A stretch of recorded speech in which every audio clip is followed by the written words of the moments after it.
Hello everybody, welcome to the episode of Unveiling the Truth for December 21st, 2013. We're getting close to the year 2014. Another new year is upon us, and another year to spread information about awareness and some of the most important issues that are facing humanity today. I'm your host, Mark Howitt, and this is actually a special episode of Unveiling the Truth. Due to time differences, the guest today could not be on the show on the 21st, on the solstice. However, this show is being recorded on the 20th, the day before, and it will be broadcast on the 21st on Unveiling the Truth. So anybody who wants to check this out, the episode will probably be available a day early because of that. The reason for this is because of the time differences for the guest. He's actually living in Spain right now, and I really am looking forward to today's interview. It's with a very great guest speaker. His name is Ole Dammegard. He is from Spain, as I said, and he's a prize-winning author of the book Coup d'etat in slow motion. And I haven't actually had a chance to read the book yet, but I've definitely looked into the information that the book is on, and I've seen some of his interviews before. And this gentleman is definitely a scholar in what the book is about, and I'm really looking forward into diving right into that and getting a lot of information on that. Actually, I was researching what really got me into doing these kind of things and researching and looking into this stuff and actually making documentaries in the first place was the JFK assassination as well as Robert Kennedy's assassination. In fact, the second documentary series I made was called Evidence of Murder, which is on YouTube. It was 5 documentaries essentially in one. It's an 8-hour one. And I examined some of the assassinations throughout history, including Abraham Lincoln, William Cooper, JFK, RFK, and Malcolm X. And later I split those up individually and put them online as well.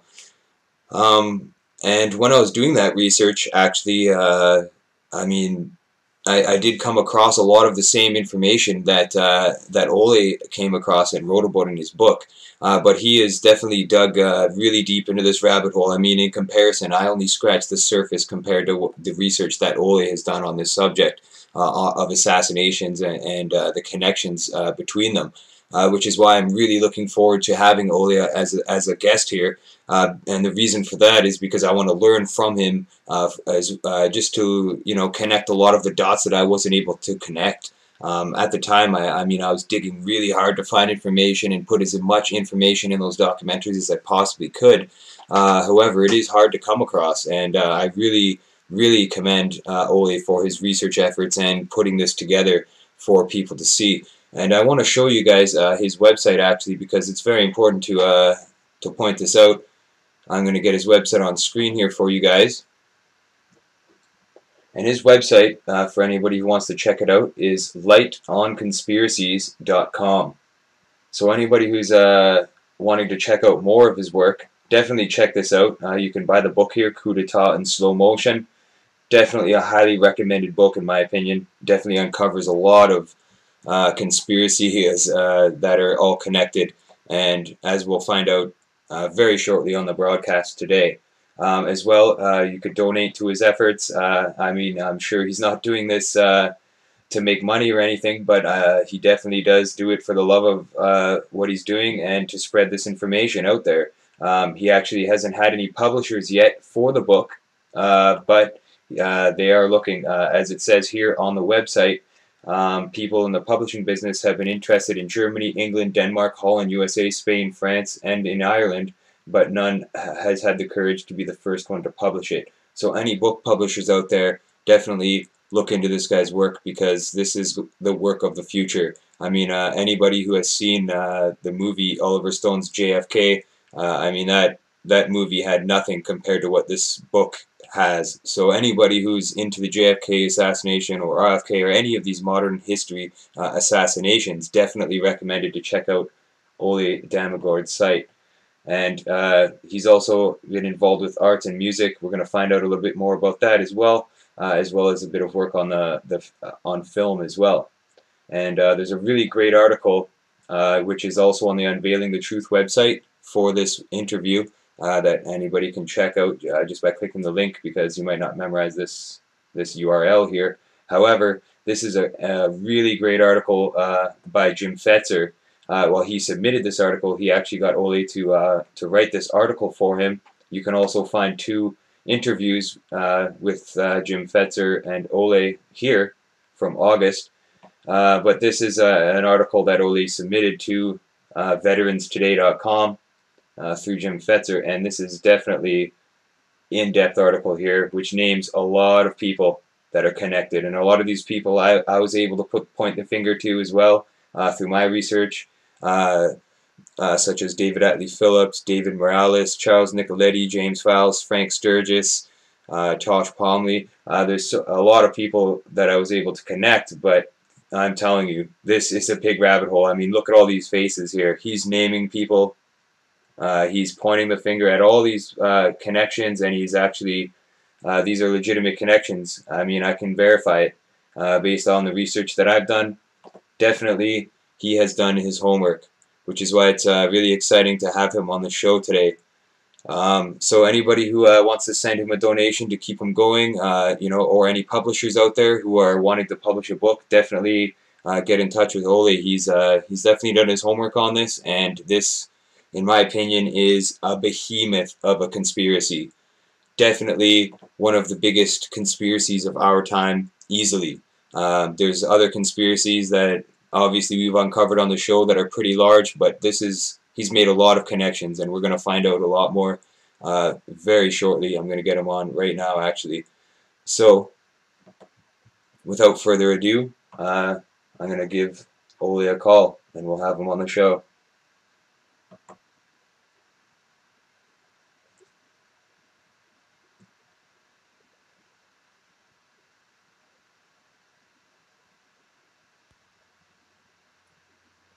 Hello. Good morning, Mark. Hi there. Hi, good morning, Ole. How's it going today? It's going great, thank you. Listen, Mark, I really appreciate you being up in the middle of the night. Normally, I'm the one doing it. So Oh, no problem. I know the feeling. Yeah, not a problem. It's well worth it, in my opinion.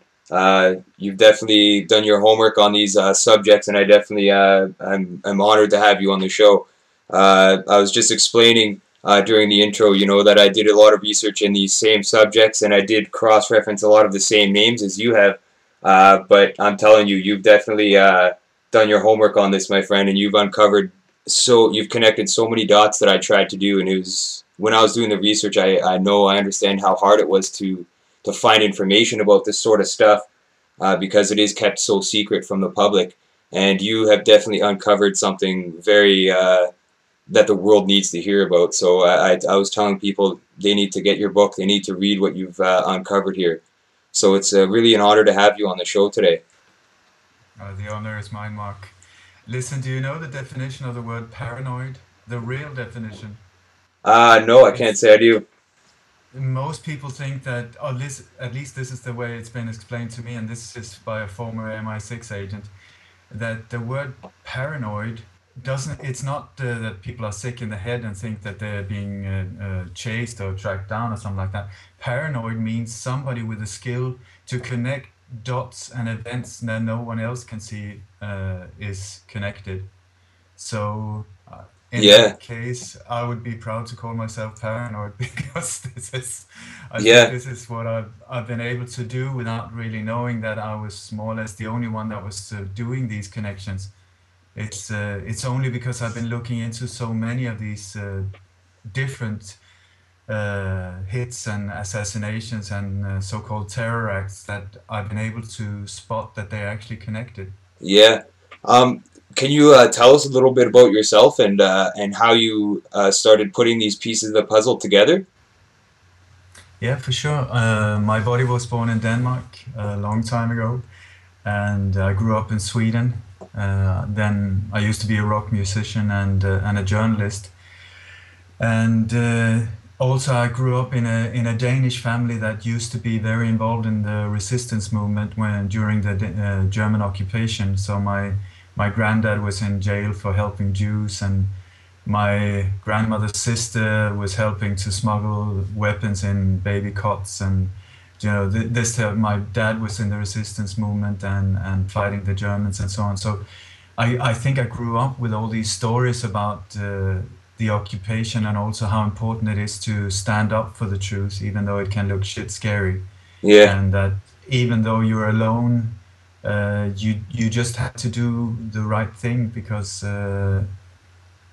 in this life, this illusion of life, you will experience that you are on your own, but we're all in it together, Hmm. and we're being given different roles. And my role has been sort of like a pathfinder, finding out about the dark to be able to expose it with light, so that for all of us to be more aware of what's going on, so that we can free ourselves from it. Hmm.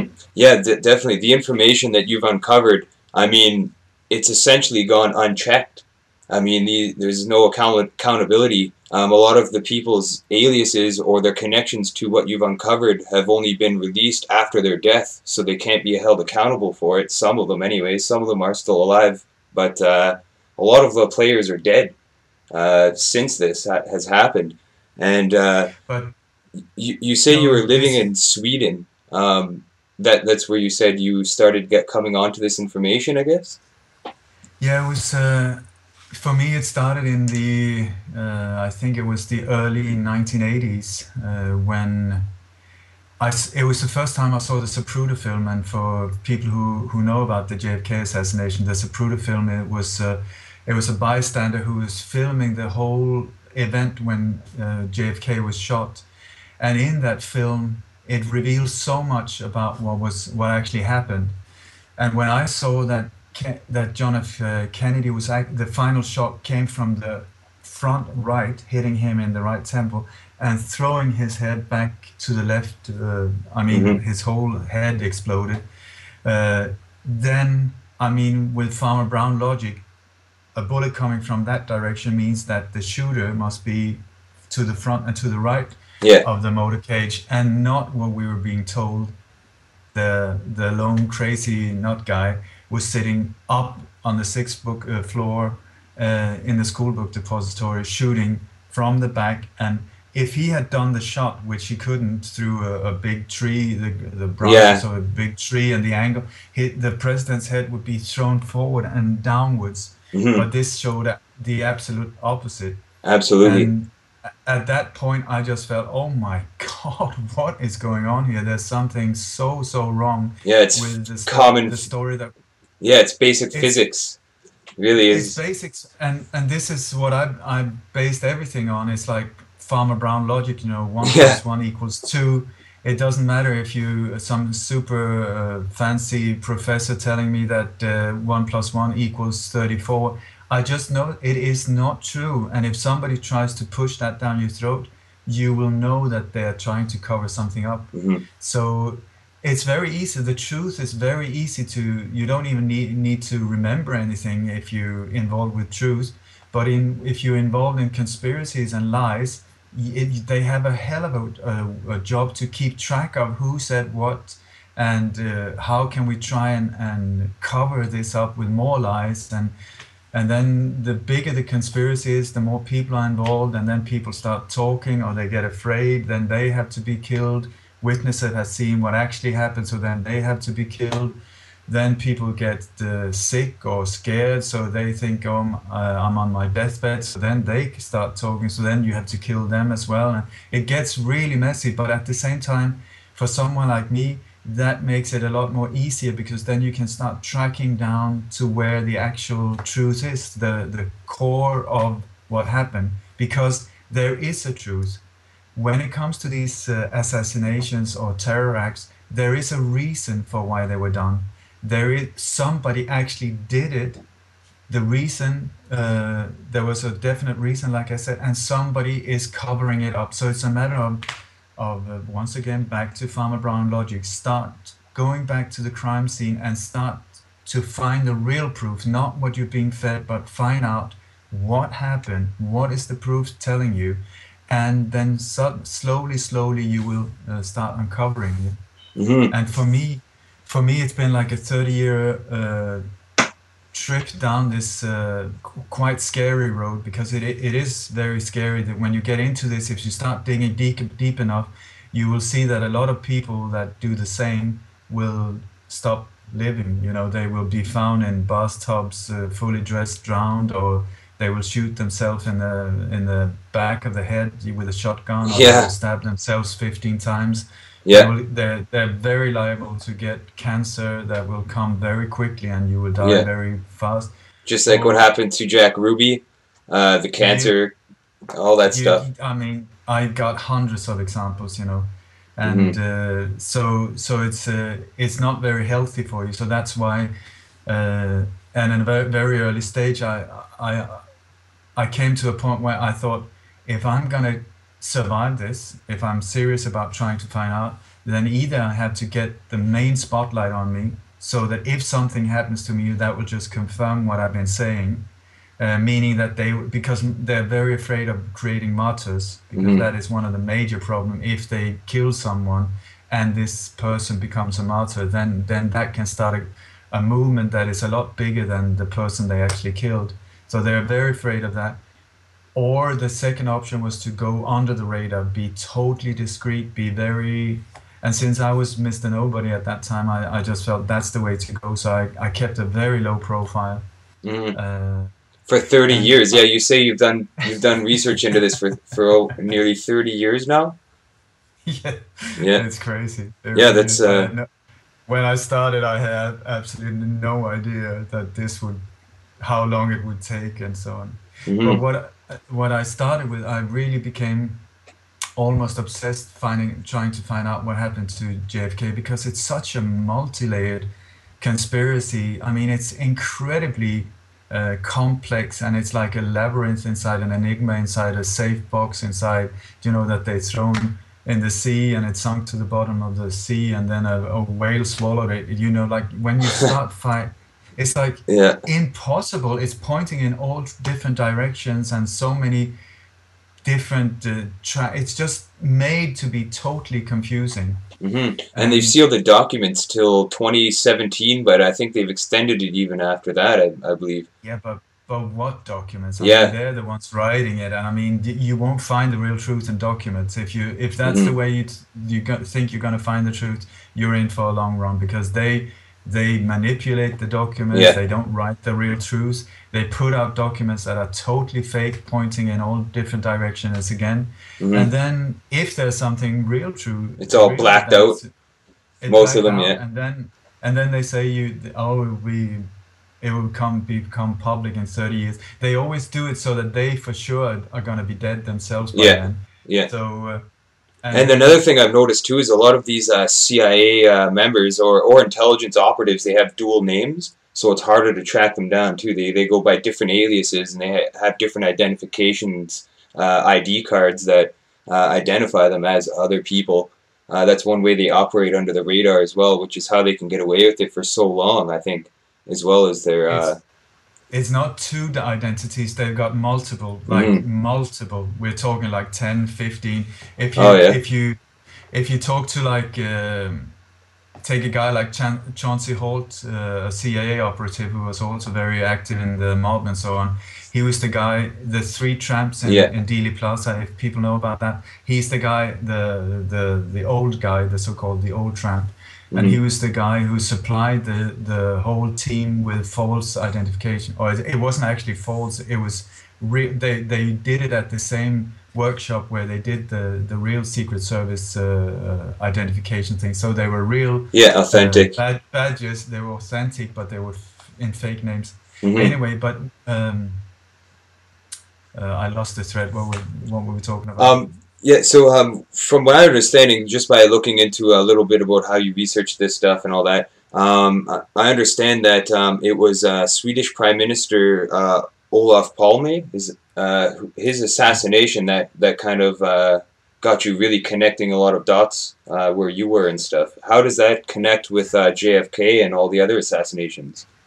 No, that is not completely true though, because it was like when I studied the JFK assassination, the more I read like I think a couple of hundred books in the air, and when I found out, after a very confused phase was that many of these people actually worked for not only the CIA, but at the same time they were also active for the mob, and they were also many times funded by the FBI and connected to other, so it's like the same person could be he could be working for the CIA, being funded by the FBI, and doing jobs for the mob. So it's very, Hmm. very intricate, and it's like the same, you know, different sides of the same coin. Hmm. So also after looking into the JFK assassination, the more I started writing a book for my own sake, just to try and keep track of what did who Yeah. did what and when and how, and it really, really complex. And then I got more and more interested in the Martin Luther King assassination, Robert Kennedy, Abraham Lincoln, and so on. And after a while, it was almost like I started to see that there was like a pattern, a clear pattern, not on how they were actually killed, or there are very big similarities there as well, but also like a template, how they commit these assassinations, and how they get away with it, how they dupe the public into thinking that it was the work of a lone crazy guy. It's Hmm. always a lone crazy guy, and the With three reason for that is names. I noticed the with the three reason for names too, like the Lee the reason Harvey Oswald and stuff like that. Have you noticed a pattern with that? not really, but what I noticed very clearly was that this lone crazy guy, the reason why it's alone, not most of the time, is because if he's alone, there's no need to look into it, because if there's more than one person planning it, by law the definition will be a conspiracy. So they try to avoid that. They totally divide. So it's one person, and why he's crazy is because if he was crazy, he just went up, he shot the guy, and for no reason. He was crazy and he was alone. So there's no need to look into this. Let's just forget it all. Let's bury the guy. Very often these patsies, they die, or they're stuffed away somewhere forever and ever. Hmm. And then case closed, and please, let's move on, folks. Let's not even look at this. And that is what happens. So people are thinking, oh my God, another lone crazy guy. It's incredible with all these lone crazy guys. Yeah. And they just move on with life. And the power elite who are carrying these things out can move forward with their agenda. Yeah. Absolutely. So, so I was looking into many of these different conspiracies, and like I said, it was almost like a bullet point list that I came to see that this is how they're doing it. And I think this goes way back to the Roman times, the Roman Empire, how they carried these things out, and they've just moved this template and used it in a modern form. Hmm. And then in 1986, the Swedish Prime Minister, Olof Palme, was shot dead in the street by a lone crazy guy. And up until then, I thought that like I say, I was born in Denmark, but I grew up in Sweden. And up until then, I thought that I lived in a country with, a beautiful democracy, where there was no corruption, where I could trust the police, and there was hardly any crimes. There was no violence, no nothing like that. So when this happened, I mean, it was a national trauma, like unbelievable, just like the JFK assassination, because Sweden had never ever experienced anything like this. It had been like uh, like a little safe haven in the world, a little small white island where everything was perfect. And then, so I thought that, okay, it's awful that he was shot, but thank God we got the Swedish police, and they're on the track, so they're tracking this guy down. So within a few minutes, a few months, it's going to be solved, and everything is going to go back to normal. But then it started dragging out, and out and out, and then after a while, I started seeing, my God, they're following the same bullet list, and I thought, how is this possible? I mean, I've seen all these other assassinations in the States, South Africa, South America, and so on, and they follow this list, because when I looked at other assassinations, they were following the same template. Yeah. And then Same it happens pattern. in Sweden, the exact same pattern. more or less identical. And then I saw the same thing happen in Sweden, and I was like, whoa, whoa, whoa, whoa. I need to look into this. So what I did was I quit my job. I moved to Stockholm. I started looking up people that were involved in this, and there was a small little group. They were called the private investigators. Private people, mostly elder men who were just very saddened by what had occurred in Sweden and what was actually happening. So they were really trying to find out what had occurred.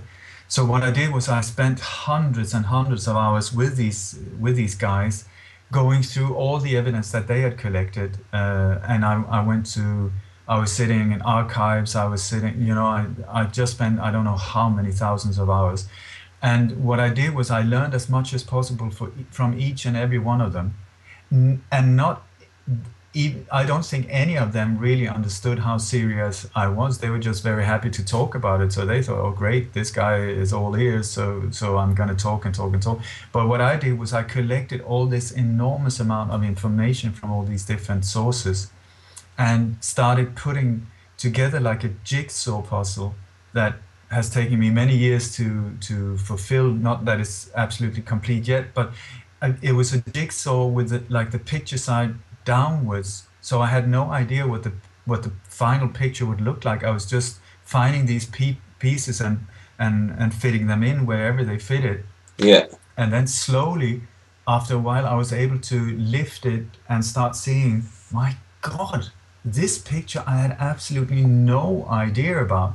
And so the more pieces I got together, the clearer the picture, and I started tracking down. I tracked down all the Swedish part of the assassination. I tracked down different foreign secret agents in Sweden and assassins. It was like a very bizarre experience because I didn't, you see on films, you see foreign assassins who are sleeping agents and stuff like that. Hmm. But then when you track them down yourself, I mean, Yeah, I it must have tracked been one pretty guy. scary for you to be right in the Really, lines then. I tell you, very scary because two of my friends got murdered, and in this group because they were digging too deep, and I had a visit as well. Oh yeah. One day when I came home, one of the ways they scare you, that because it's messy. If they kill you, it's messy. People will start noticing if Hmm. there's too many suicides or something like that. So they try to avoid that if they can. So they try to say to you, back off, back off. And one of the ways they do it is they come to your home when you're not there. Even if you got alarms and stuff like that, they will just pass them. They get in there, and what they do is they rearrange maybe your furniture or the books, or they do things very obvious so that you will, when you come home, everything is closed, everything is neat, but you get in there and you will just notice, oh my God, somebody's been here. Hmm. And what they're saying is the same like the mob do. Like It's a they warning, can, yeah. the warning they say, Yeah. Actually, one of here my they previous guests, David Dees, he's a famous illustrator. He does a lot of those conspiracy pictures and political art. And the same thing, he said the same thing happened to him.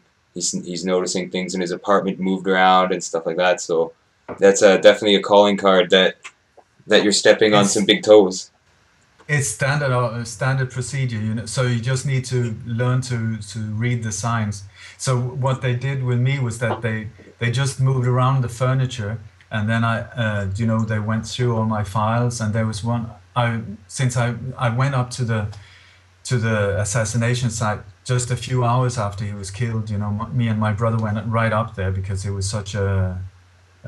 it was such an historical event. We, we Hmm. we just needed to go there, so we went up there, and my brother took some photos, and one of the photos was a color photo, and there was all these flowers on the murder site, and then there was a sign saying, why was a real Democrat murdered?"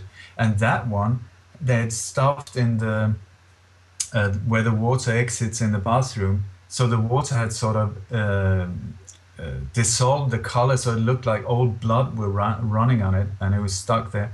And my Huh. toothbrush was in the kitchen among the cutlery. And the thing is that they just do it so to show you we are here and we are watching you, you know. Hmm. So it's a really scary experience. Yeah, like the But term, the keys to the city. I hear that sometimes, you know, and it always makes me wonder who has the keys to the city. You know, like who can get into your good, house, anyone's house. Uh, yeah, good question. and No, and especially in your no, research, you I know you discussed something called Operation 40. And what was there any involvement with that with the Swedish assassination? this is the thing. This is after all of these years, I started not only seeing a very clear pattern on how these hits were carried out, but I also started finding a real truth that the same people was involved, and that was just incredible information for me to see that, my God, they've actually, it's not only the same power elite that are behind all of these, I would say more or less all of these big things like JFK, Martin Luther King, Robert Kennedy, Oklahoma City, 9/11, Olof Palme, Robert Smith in South Africa, Salvador Allende, Che Guevara, Paulo Neruda. The list goes on and on and on. It's the same group that once you start digging into this, it will lead you down a very dark tunnel and labyrinth. You will get back and you will get to the same power elite that we can Hmm. discuss in more details afterwards. But actually, they have used the same assassins in many of these cases. And I heard an interview once with a guy who was involved in this, and he was asked the question, but why on earth do you use the same people? And he said, why change a winning team? Huh. Very good point. I mean, you whatever you need done, if you got the funds and so you would pick the best, and this is exactly what they did.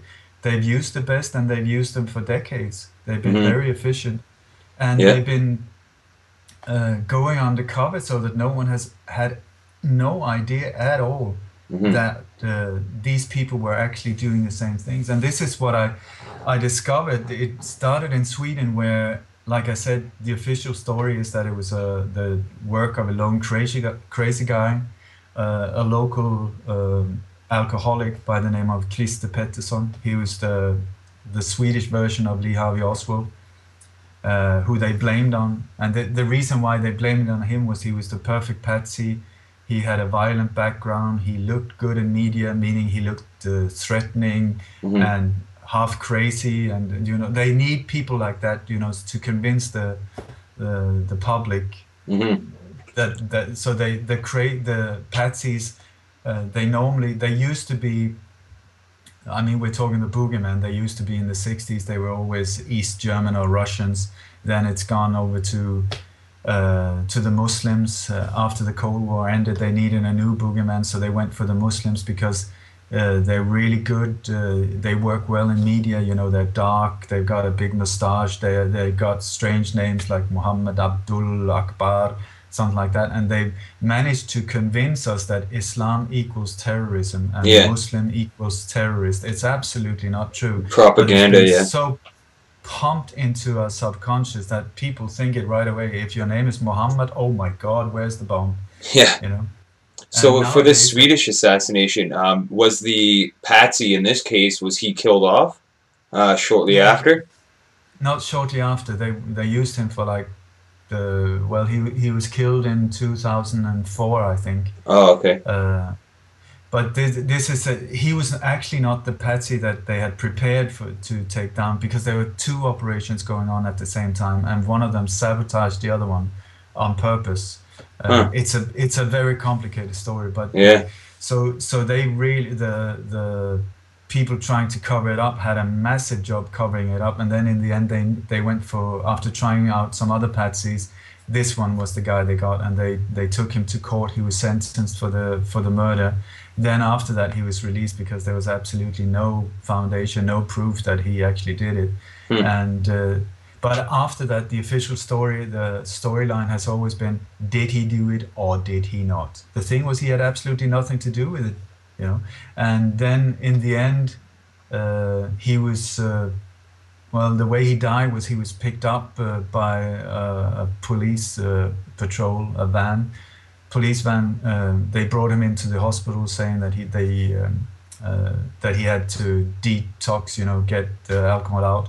But they were very brutal with him getting him in the van because he was just sitting there on a park bench with his friends. They pushed him in there. He was in the hospital. Then when he came out a few days later, they said that he left the hospital. He went out, and then nobody saw what happened, but they say that he went out of the exit, and then he had an epileptic seizure. He didn't have epilepsy, as far as I know, but and so what Mm. happened? They say that he fell backwards and he cracked his skull. But the thing was, he had a 10 centimeter crack on his skull right on top, and I don't know how you fall and hit your head like that if you don't Yeah. jump like from 5 meter up with your head down, boom. Hmm. So if you look at the autopsy report, it's Yeah, very obvious that it was a blow from above with some. you'd have to dive off of somewhere and land right on your head. Soldier dive This is on this is concrete. also, yeah, that this is a, like a standard procedure as well with these suicides. Once you start looking into them, it's absolutely ridiculous, Uh-huh. but they get away with it. Do you So think this that is the there's still an operation today? Facets of this group? I know they are. I know, Hmm. but now they're getting really old. But yes, I know some of them are very active. I mean, we're talking like one or two hits a week. So it's Hmm. like Yeah, and it's it's incredible. just for the viewers out there that might not be aware of what Operation 40 is. Could you explain what Operation 40 is? Yes, thank you for keeping me on track. I know I get off track like this, but Oh, no problem. okay. Operation 40 was a group that was put together in the late 1950s, early 1960s by President Dwight Eisenhower. At that time, he had a lot of problems with Fidel Castro, who had taken over Cuba, and Castro had thrown out all the American financial interest on the island. That was also very connected with the mob. There were all these casinos. There was all these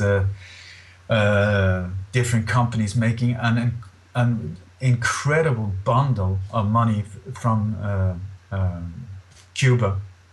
So what they wanted was they wanted to take this bearded guy out, and the way they did it was that Eisenhower gave the task to his vice president, Richard Nixon, to please form this group of skilled assassins that we can use to take out foreign leaders or whoever is making problems for us. So Richard Nixon gave the task to people in the CIA to put this group together. So it consisted of people from the CIA. There were people like Ted Shackley, which is a very, very high up CIA operative who was involved in so many assassinations on a global scale. He was deeply involved in the JFK assassination and many others. You had E. Howard Hunt, who the same goes for him. He was also one of the Watergate burglars. You will see, I will start connecting the dots with many of these because the Hmm. Watergate burglary was actually a cover up. They were trying to cover up the tracks going back to the JFK assassination. That was the whole reason for that break in and the starting of this whole scandal, the Watergate scandal. Okay, so you had also a man named David Atlee Phillips, who was very central in the planning of the JFK assassination. He later became the chief of covert operation for the Western Hemisphere on a global scale. I mean, we're talking big Hmm. players here, big players. And he was also the so-called controller or handler of Lee Harvey Oswald, who was the patsy that was blamed for the JFK assassination, meaning that he was the guy who painted him black. He prepared him as a patsy without Lee Harvey Oswald knowing about it. He was being groomed as a patsy to come by this man. Hmm. And but he was also David Atlee Phillips was also the controller of one of the shooters, the guy behind the picket fence that shot the final shot, the headshot. His name is James Files. He's still around, Yes, and he's this in guy a has, prison, and there's a video of him for the viewers out there if they want to check it out, where he confesses to all this and he connects some dots actually. yeah, incredible dots, absolutely Hmm. incredible dots. So, but he was also this. Let's get back to this guy, David Atlee Phillips, because he is central also all the way up to the Olof Palme assassination and other assassinations. But in this group, Operation 40, it consisted of mostly exiled Cubans who had escaped the island. They were mostly former mercenaries, former policemen, former military from the Air Force, and so on. Very, very brutal people, very skilled killers, and very fanatic, against JFK and other things. They sent this group. It was called Operation 40. One of the theories why they named it Operation 40 is that there were about 40 killers to start with. And when you start finding out who were the actual shooters in Dealey Plaza, many of these people involved came from this group, Operation 40. But this hit on JFK was a combination. It was people from the CIA, it was people from Operation 40, it was people from the Chicago mob, there were people from the mob in Louisiana and from Florida. Yeah. And it was put together, financed by the oil tycoons in Texas, the military-industrial complex, and other big bucks, and planned and executed through the military, and I mean very high up, and approved of by the global elite. So it's a massive hit. Yeah, this one. Totally, and it was definitely a joint with the mafia, the mob and stuff. Definitely. They did just like when Julius Caesars were killed. All of them had the people around him. He was surrounded by traitors, and they all had knives, and they all stabbed him, so that everybody had to dip their hands in blood, so nobody could point out the other one saying they were the one doing it without taking the fall themselves. And this is the way everybody that was involved in this had to support shooters and so on, so that nobody could grasp on anyone else. So if it's okay, I'll carry out with presenting some of these members, if that's okay. Yeah, definitely. I was just actually while you were speaking, I was just showing the article that you sent me on Veterans Today from Jim Fetzer. The article you submitted, I was just scanning through that, so I'll get that up on the screen actually while you're naming them again, and I'll point them out, the pictures. Okay, excellent. Yeah. Okay. Now, there was one guy, for instance, called David Morales. He was a very brutal man, very, very brutal man, and he was the guy that was called in when everybody else chickened out. They called for David Morales, and he was present in Dealey Plaza. He was not actually one of the shooters, but he was present there. And he was also present at the Ambassador Hotel when they took out Robert Kennedy. There was also two other very, very high up CIA operatives at Ambassador Hotel when they took out Robert Kennedy. Yeah. There's a great documentary about that actually called RFK Must Die, and he points them out actually through security footage. It shows them in the ballroom. It's excellent. That's a private guy, low budget, but Shane O'Sullivan. Yeah, fantastic, really good, because he points out Gordon Campbell and George Gionides. I'm not sure how that is pronounced, but these two, which are extremely high up in the CIA when it comes to different psychological warfare and naval intelligence and so on. So these three people were at the Ambassador Hotel, not the shooters. They were not the shooters, but they were there controlling the whole operation. Yeah, the handlers of the situation. Exactly. The same David Morales was the guy who actually killed Che Guevara. Che Guevara was one of Fidel Castro's closest associate when they did the revolutions on Cuba. Yeah. And later he was tracked down by a man called Felix Rodriguez, who was also part of Operation 40. He's central in so many things as well. He's still around as far as I know. And this Felix Rodriguez used some local military people in Bolivia, and together with David Morales, they tracked down Che Guevara. and Felix Rodriguez gave the order to kill him, and David Morales was the one who actually shot him. Huh. Felix Rodriguez to this very day is carrying around his watch, Che Guevara's watch, I think. Oh, seriously. One thing that is crucial to point out as well is that this group was funded. The guy who is the what do you call it, the paymaster, or the guy who got the funds into this group, was a man by the name of George Herbert Walker Bush. That's George Bush Sr. This is very important to understand that he was a young man at the time, CIA operative and so on. His dad was Prescott Bush, who was part of funding both sides in the Second World War for this global elite who was creating the whole conflict. But he was specialized on funding the German war machine. So this Bush family is extremely central when you look into these different assassinations and conspiracies and so on. They pop up all the time, all the time. Doesn't matter if it's 9/11 or JFK or you name it, they're there. So also, well, if we take George Bush Sr., actually he was present in Dealey Plaza as well. There's quite clear evidence now that he was actually in the Daltex building when the shots were fired. With Charles Nicoletti?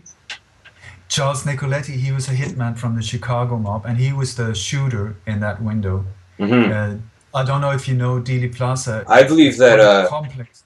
Yeah, I believe from my research that Nicoletti was probably the one who got off the throat shot, the first initial throat shot to Kennedy, because it was like a direct... right, like in that line, almost. I totally don't agree with you there. Oh, because no? that was a frontal shot, and the Daltex building is behind. The throat shot was the one that also came through the windshield of the limo. That, as far as that was the one that hit him like that. But Nicoletti was behind him. Nicoletti was in the Daltex building. There's a fire escape stair, and there's a window there. That's where he was positioned. So in that building, you had Charlie Nicoletti was the shooter and the spotter. They're always like a spotter, checking, and also the thing is their task is to check out, get green light. Yes, we're on fire. Normally they're in contact with the radio as well, and also to pick up gun shell, what do you call it, gun cartridges and so on, so that they don't leave any evidence afterwards, because the shooter needs to be focused on the shot and nothing else. So the spotter in that building was a man by the name of Nestor Izquierdo, a black exile Cuban who's now, you can see there's a statue of him in Miami, USA, and he was very closely connected to Operation 40. I don't think he was actually in Operation 40, but he was working very closely together with him. And in that building also you had Johnny Rosselli, who was the guy, the connection between the Chicago mob and the CIA.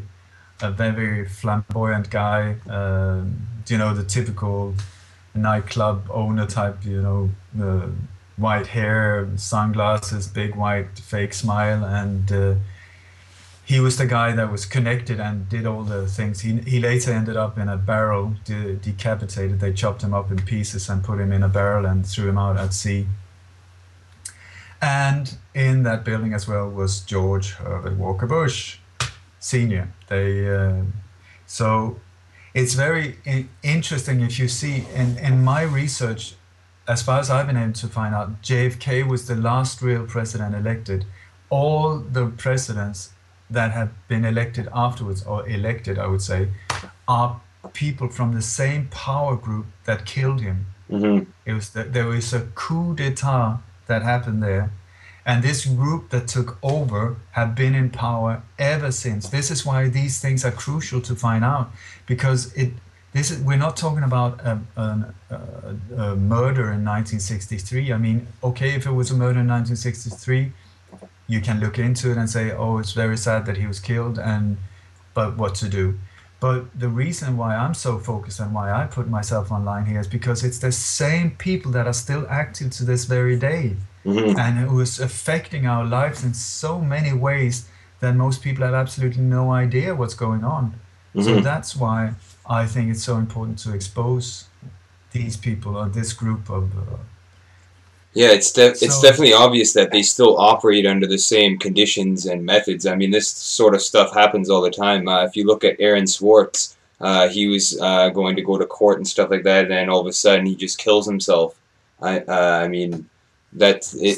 standard procedure. You got Yeah. like if the official hearings or they threaten to go public with a press conference or they they're there to give testimonies or whatever, they die very they're all Hmm. these accidents or suicides or So the friends that you had in Sweden that died, you said, I guess they like it was pretty obvious that they were killed because of looking into this stuff. obvious if you know what was going on, yes. And that's why I got scared as well. And that's why I left Sweden because I thought this is getting too close. Hmm. There's I don't want to become one of the statistics. Yeah. Uh, One of them was found with his skull cracked in a subway station. It was ruled out as an accident. They were never looked into, but it took us almost 2 years to get out the autopsy report. Huh. No, sorry, 8 months. 8 months. Sorry about that. And then in the autopsy report, you can see that what it says, it doesn't describe an accident. It describes that his head was bashed in with something heavy, like Yeah. a metal bar or something like that. Huh. And the other guy went for a medical checkup and came out with a very severe cancer that put him in a state where he couldn't hardly speak, and he died shortly afterwards. And I'm not the one ruling this as murders. This was one of the people in this group. He was actually the first police that came to the site when Olof Palme had been killed. He was the highest ranking officer that night, and he was the guy who came there and saw what was going on. And he also ended up like the guy who, without knowing it, ended up in the middle of this international massive conspiracy. And because he was so strong and honest, he stood up for what he actually saw and the timing, because the timing is very strange when it comes to this killing, Hmm. because they're like, you know, there are many police cars that arrived before the actual alert went out, you know. Yeah, just like the Before JFK assassination, it was printed in papers overseas before it actually happened. for There you go. That's exactly what we're talking about. And if Hmm. somebody like this police commissioner, his name was Gösta Söderström, he just stood up and said, "I came at this point, at this time, exact time to the crime scene," because it's standard procedure when you come to a crime scene that you just note the time when you arrive. Hmm. And he arrived there. There's 6 minutes that is messing the whole thing up, because he came and with his time he was able to prove that these other police cars that was filled of right-wing policemen that was deeply involved in the assassination, that they had come there before the police alert had even gone out there, So they were showing in on very it. they were in on it. This is the whole thing. They were in on it. And they tried to persuade him, they tried to threaten him, they tried to do everything for him to change his story to the official time so that these 6 minutes would disappear. But he Hmm. did not. He stood, and his whole career got messed up, and he died alone, a very sad man. I've dedicated my book to him because he was a dear friend, and he was also the guy that said these two deaths of our two friends, he was friends with them as well, were murders. He was the ones pointing it out. I mean, he Hmm. was a high-ranking police commissioner, so I'm just quoting him, and Hmm. I got the message. I thought this is getting too close, so I left as well. Yeah, it's good that you're still here to tell the story, and give us all Thank this you. information and do interviews because I think this is definitely the behemoth of conspiracies, so to speak. And definitely, I knew I To would learn something from this, from doing this interview because, like I said, I was looking into it a bit, but it was really hard to find information and piece it all together and stuff like that. it is. They're very. They try to cover their tracks everywhere. Mhm. You know, that's Um, also why so many witnesses are killed as well. yeah. As soon as there's a loose end, they cut them out. Hmm. Yeah. The I statistics just want on. to say, Oh, sorry. I Go just ahead. want to say, no, I just want to say that many times in the early interviews, because I've only come out really in these latest years here, and we pointed out very clearly that we are not depressed. Our cars are in total mint condition. The brakes are good. Just to make a Yeah. point. Yeah. I'm not suicidal. I am very positive for the future. I've got great plans. My car is fixed, Yeah. and it's just the same. So there you have it, I'm not gonna, folks. If something there happens you to have it. Ole suspicious, you'll know who did it for sure. You will know who did it You'll because know it where to was look. not myself doing it. Hmm.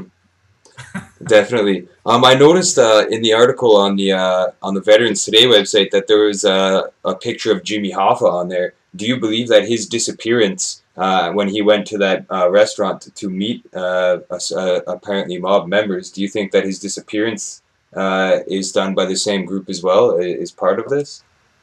Of course. Hmm. That's I mean, many of these times there's more than one reason why people get disappears, or get killed. It's not as easy as to say like with JFK he did that. No, there's multiple reasons, and with Jimmy Hoffa there were many different reasons. He was becoming a liability, and they just wanted him out. hmm.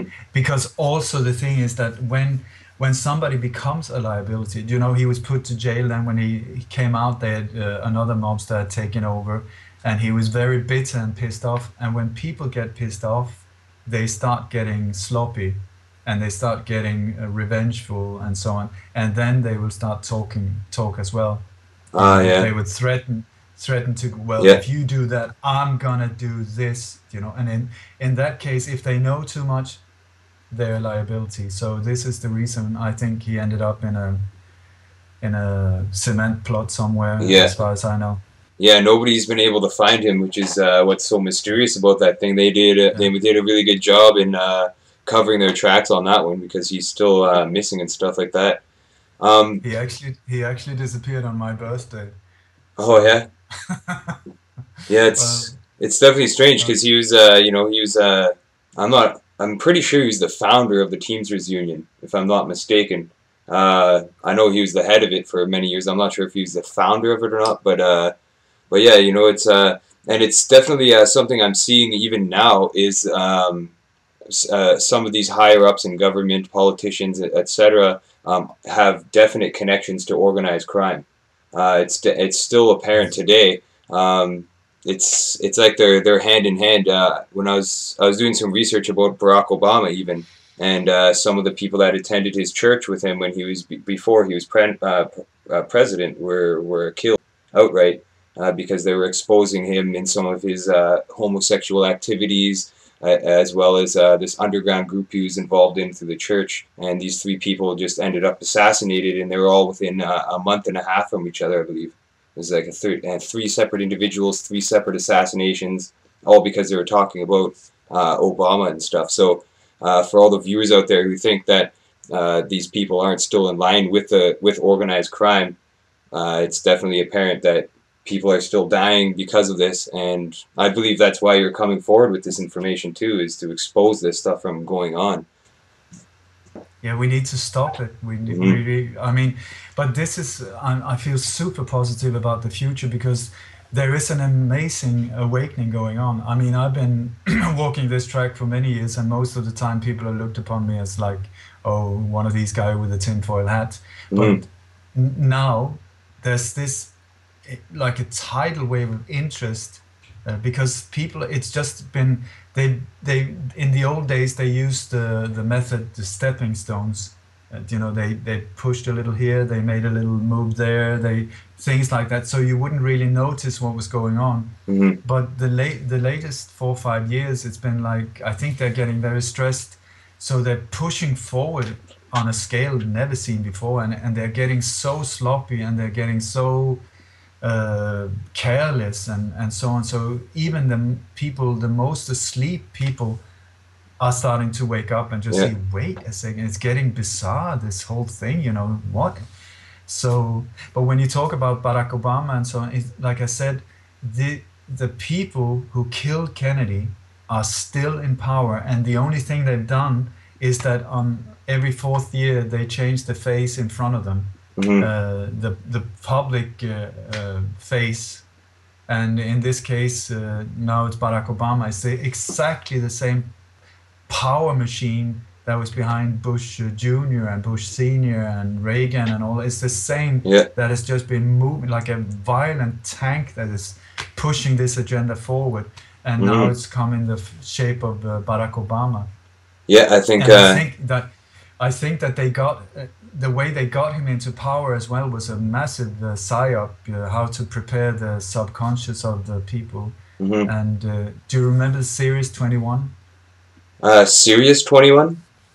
There was a TV series called 21, 24, sorry, Oh, yeah, 24, yeah, yeah. with Kiefer Sutherland. Hmm. And in that, uh, they use this old Roman method as well called problem, reaction, solution. They create a problem to get a reaction from the public so that they can come with a solution. Hmm. Yeah? Order So out they of need chaos. first need to create this problem. So if they, instead of just pushing something on top of it, they need to create a problem so that we will ask and create, please give us the solution. Hmm. And then I can push forward the whole agenda was. And what they did was with George Bush Jr. I mean, Jr. is a puppet, a total puppet. Yeah, Senior, he's the guy. He's the guy you had to watch out with. yeah. CIA Uh, ties and all that stuff. Big time, Contra. on a scale that makes Adolf Hitler look like a school child. He's involved in. I can't say how super criminal he and many of these other people are. It's like super, Hmm. super criminal on a scale that is just mind-boggling. Hmm. Junior, George Bush Jr., absolute joke, but he was just put there to be able so that they could keep pushing forward. But what they did was that they made a problem out of George Bush Jr. They pushed it with all of these wars on terror and all this thing to get the public in the end just like, something needs to be done. Give us the solution. And in on stage came the Black Messiahs, Yeah. Barack Obama, who came from absolute nowhere. No one had heard about him. Hmm. I bet you 2 years before he was a president, no one had heard of him. And You're and right. the way they got him in on stage was, I think, through the PSYOP. I would say PSYOP, his TV series 24.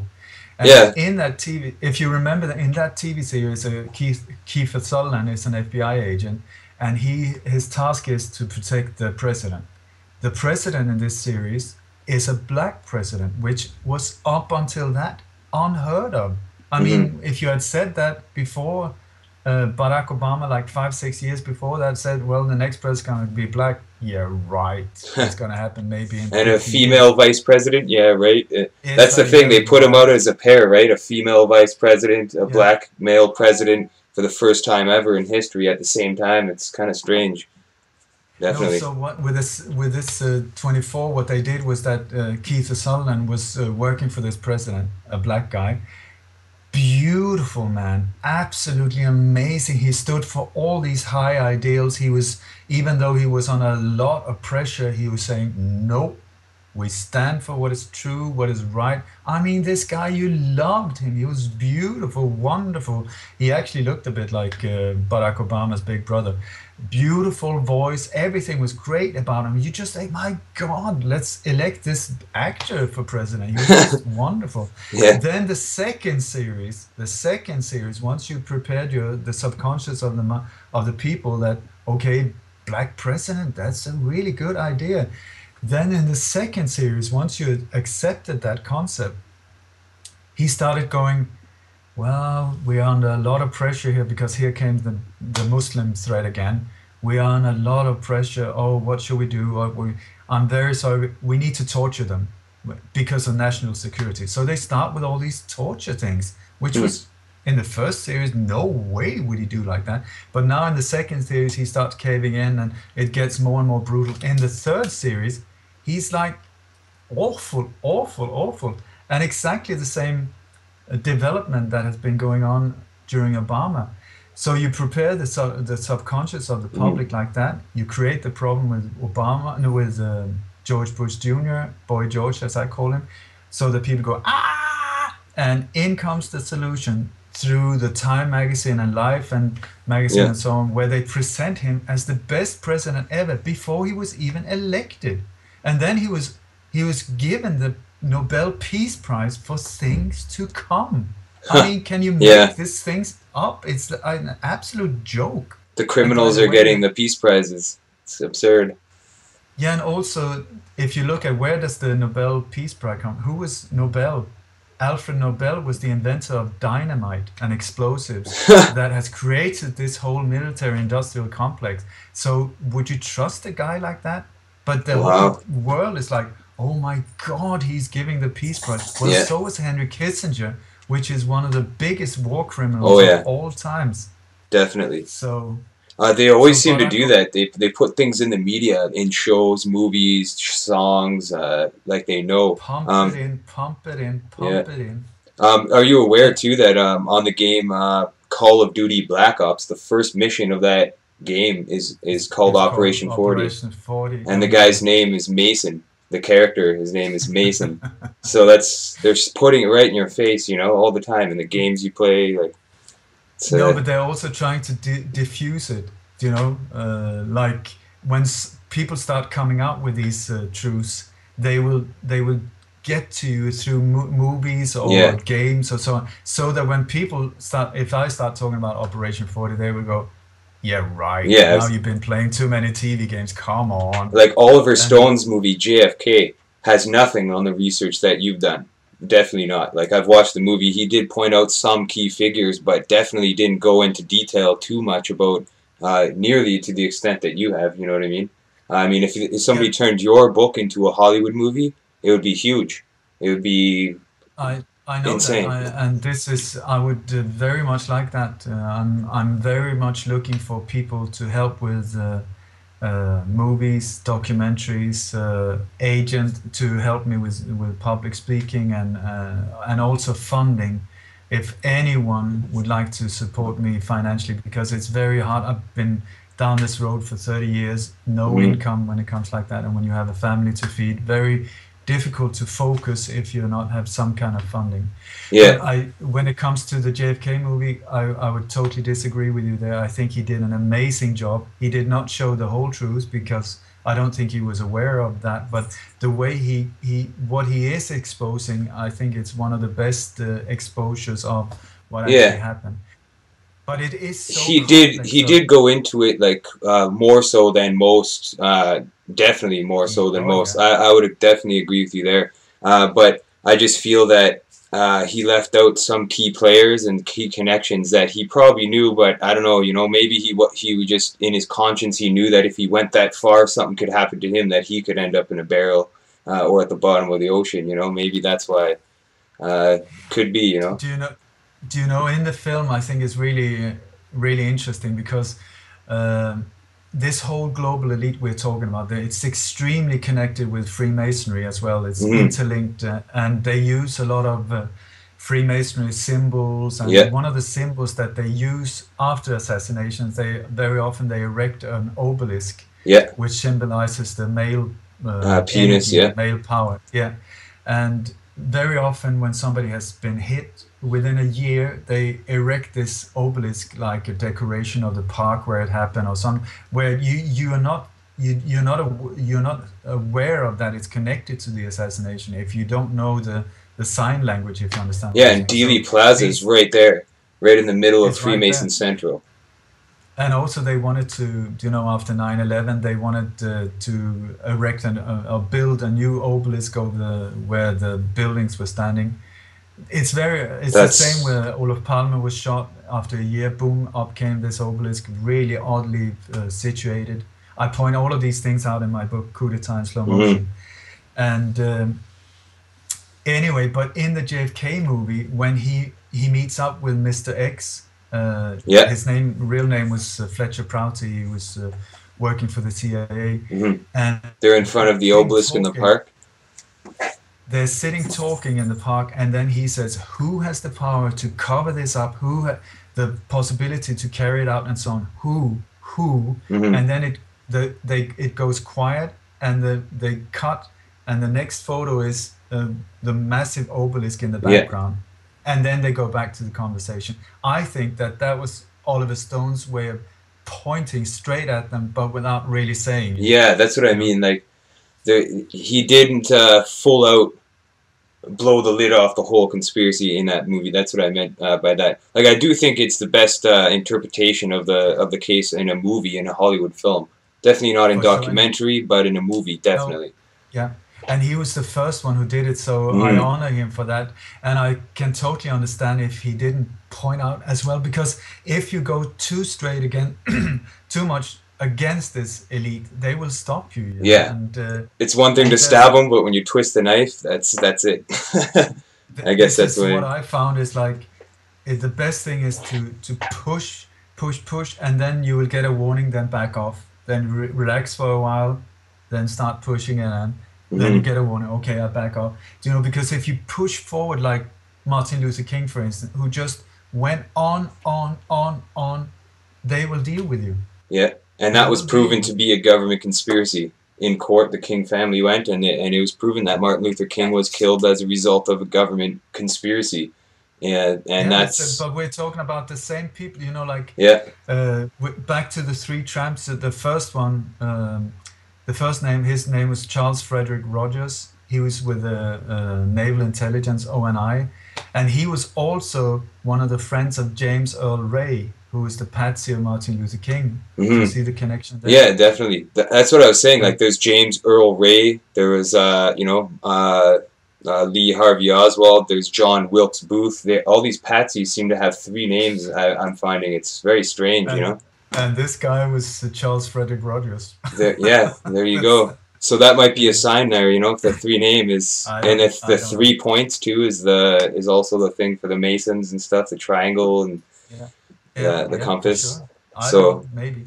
It just for interest, also the tall tramp, the guy in the middle, his real name was Charles Harrelson, and Woody Harrelson's father, yeah, there you go. He yeah, was also one of the Chicago mob's hit. No, not he was from Louisiana, hitman, was yeah. That's actually survived one of the by. questions I was going to ask you. It was about Charles Harrelson, who is the father of Woody Harrelson. He was seen in as one Yeah, of the three tramps, but he denied it in an interview, saying that wasn't him. And a lot of people do think that it wasn't him, but I definitely think it was him for sure. I tell you, there's been like some of the FBI's greatest experts when it comes to what do you call it, identifying Hmm. faces and also reconstructing faces. They have there's a very good video. This woman, I think her name is Louise Gibson. She's one of the high rank and most respected in the world when it comes to facial recognition, and she has identified all three of them as the ones. So That were fingered, definitely yeah. that's by, because many That's people thought that the old tramp was E. Howard Hunt, but it's not. It's his name is yeah, Chauncey Chauncey Holt. Holt, and he made a video actually. It was called "Spooks, Hoods, and the Spooks. Hidden Elite," and that Yeah, video, that documentary, is very in depth too about him confessing that he is one of the tramps. He felt bad about yeah, Lee Harvey being the patsy. yeah, yeah, Um, yeah, it's definitely, there's a lot of key players involved here that are yeah, mafia mixed with CIA, and that's how they get away with it too. Like that's how there could be organized crime on such a big level. Look at the Iran Contra scandal. That's organized crime with the government smuggling cocaine into the country, weapons. I mean, Can I, unreal. when you talk about the Iran Contras one of the key players was Oliver North, and his Hmm. right hand in all of this was a man by the name that we already mentioned, Felix Rodriguez, from Ah, yeah. Operation 40. And one of the main pilots was a man by the name of Barry Seal, and Barry Seals was a friend. He was in the same teenage group as Lee Harvey Oswald, the flying where Huh. Dave Ferry. Dave Ferry was educating them and so on. Hmm. And he was one of the main pilots in the Iran-Contras affair as well, flying in these big military planes. I think his plane was called Fat Lisa or something like that. Massive planes where they transported weapons out from the national what do you call it? The National Guard under the supervision of Colin Powell. They got the weapons out, got rid of the serial numbers, and then flew them down to Nicaragua, El Salvador, Honduras, these countries, to support the Contras army that was totally created by the US Hmm. to take over these countries and totally massacre the local population. Yeah. So the weapons was going that way, and then they filled them up with drugs, sending them back. So they came with these big military airplanes going back. And one of the places they landed, they used a small airstrip in a little place called Mina in Arkansas. And when the drugs arrived there, one of the people who were receiving it personally was a man by the name of Bill Clinton, who was at that time a governor there, low-level governor. And he, together with his partner Dan Lasseter and George Bush Sr., who was sometimes on location receiving these drugs, started the whole crack epidemic in the States, Yeah. where the game was to make billions and also destabilize the whole American society by getting more and more drugs in, more and more weapons, more and more criminality. They want war. They want violence. Yeah. They want violence. They want the minorities to start killing themselves, shooting each other, and also get the whole prison thing going, because they are making Lots of money. absolute money on privately owned prisons. So they want people in prison. It's like having a hotel, and you're fully booked for the next 150 years. The more people you can get in, they pay. It's not the prisoners paying, it's the taxpayers. Yeah. It's all the time the taxpayers are paying for this. So the more crime, the more people they can stuff in the prisons for absolute no reasons. I mean, nowadays, if you look the wrong way, my God, you're a truth seeker, terrorist, stuff them in there. You know, Actually, I was just talking to someone today earlier, Tommy Blackhat from England. Yeah. He says hello, by the way. But he was telling me a story about a guy who was washing his car in the United States, and he got arrested recently, washing his car in his backyard. I don't know what the crime was, but that's what the world's coming to. I mean, nowadays, now they're using this label terrorist for anything. You know, one of the signs of being a terrorist now is like if you miss a finger, if you got more than 7 days of food in your house, you can be labeled a terrorist. It's like they've gone to such a level where, you know, they're trying to get people to think that we are under this terrorist threat all the time. But the terrorists are they are the terrorists. I don't think there is such a thing as a real terrorist.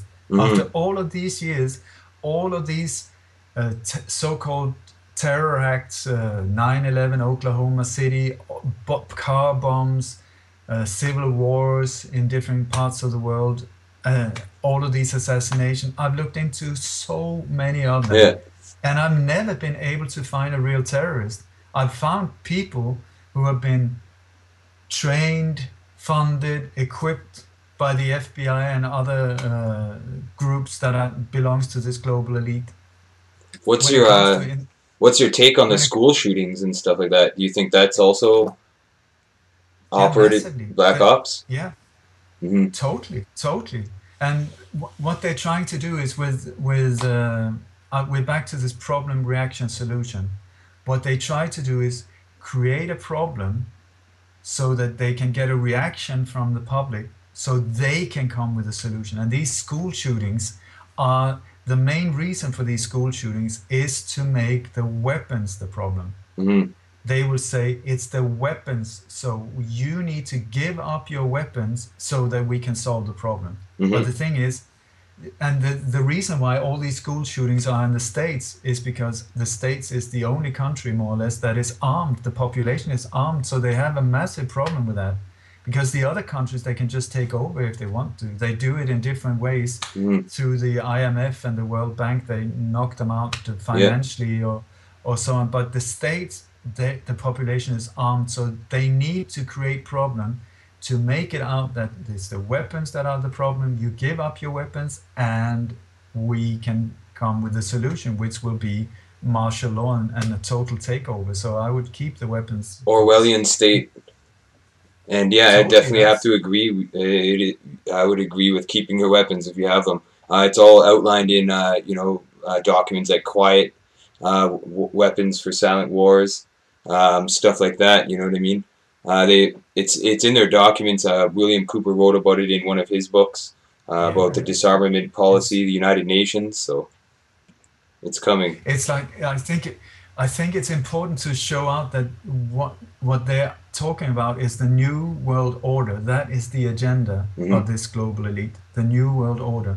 And what they want to do is totally crush the old world, the way we know it, and out of the ruins build what they call the new world order. It is not a new plan. It's been going on for many, many decades. It was the same agenda that Adolf Hitler had, funded by the same group. And now we're talking about not the Third Reich, but the Fourth Reich. And it's the same people, same mentality, same build-up. And also, if you look back in history, you will find that this global elite has funded the same groups and also they exported when the German war machine was put to an end.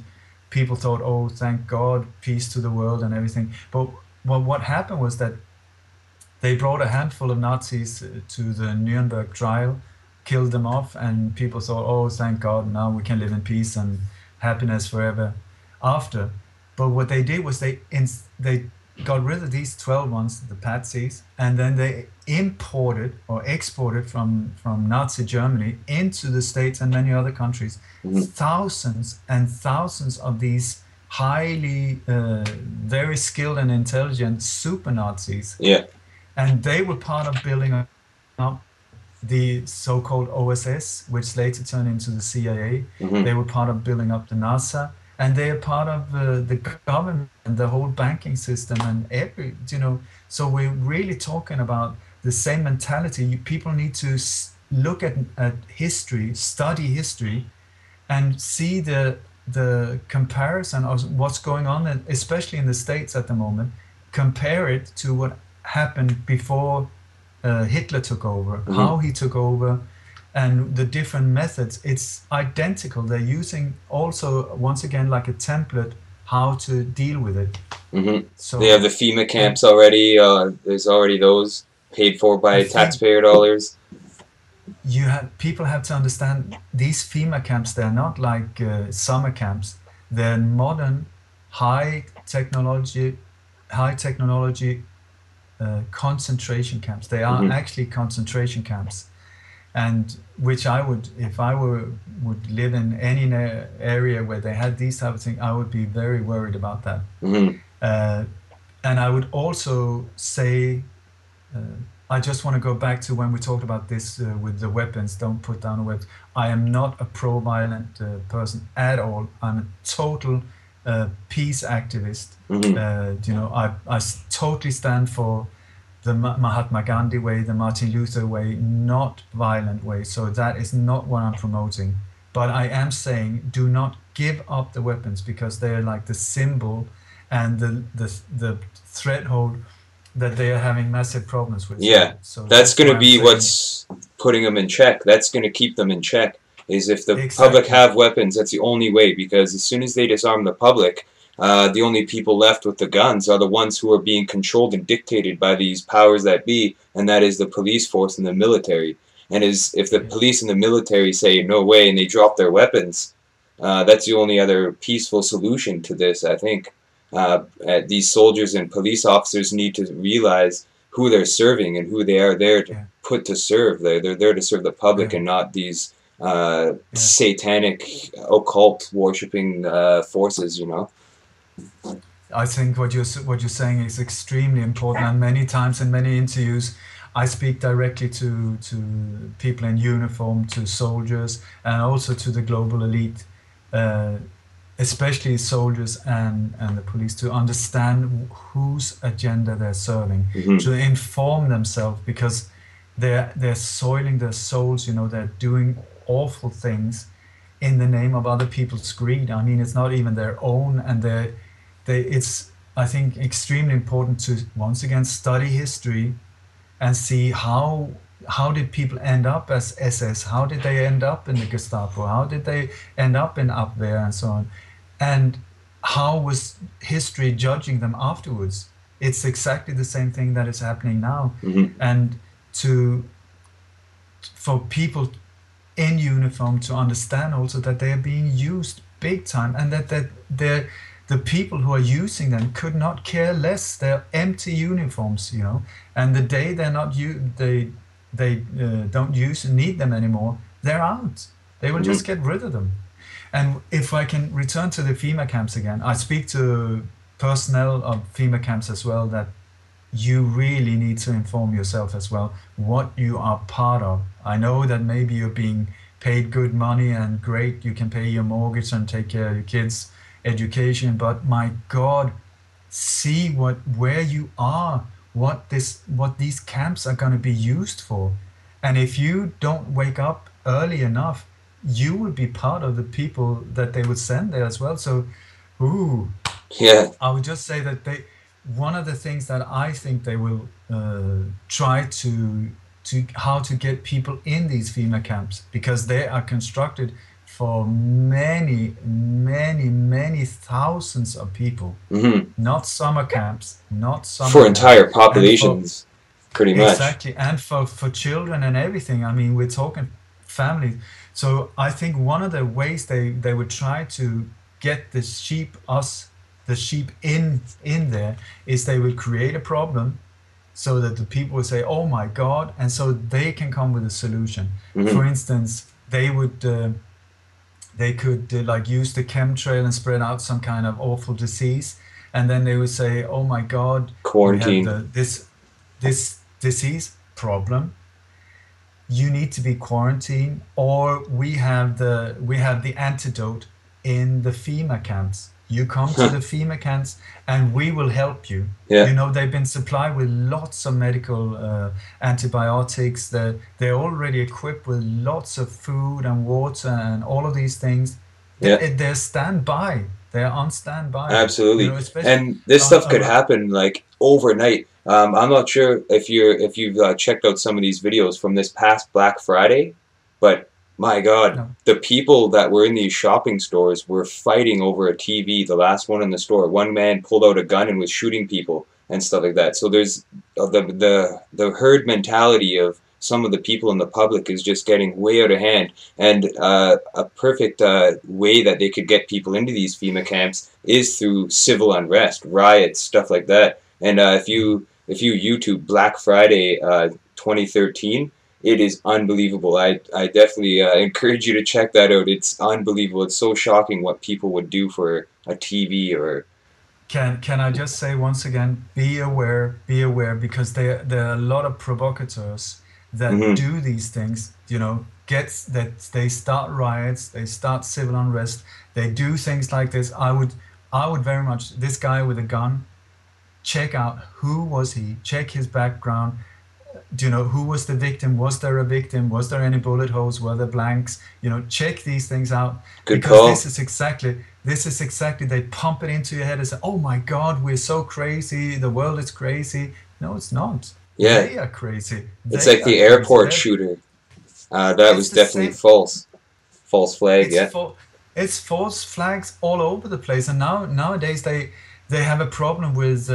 I think, you know, like if you kill a lot of people, uh, they think that that will solve the problem. But especially if you kill young people or children or something like that, the parents and especially the mothers will chase you down. They will never give up. They will keep on your throat, you know. So the more people they've killed, the more families are just following them, not giving up, trying to expose their every step.